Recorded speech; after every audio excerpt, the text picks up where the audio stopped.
ตอนนี้เรามีโน้ตบุ๊กเกมมิ่งเริ่มต้นเนาะอยู่ที่ Core i7 RAM 16 500 กิกแล้วก็การ์ดจอแม่น4060 4050 เนาะ5050 ก็มี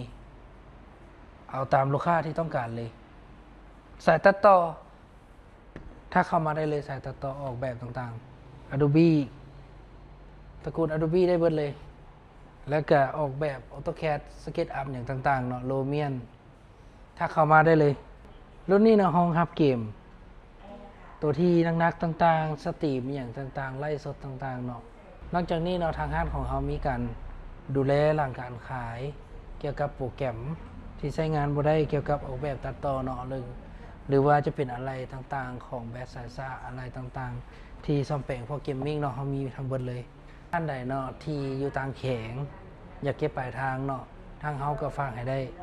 ทุกแขงภาคเหนือภาคใต้ภาคกลางได้หมดเนาะสนใจทักเข้ามาได้เลย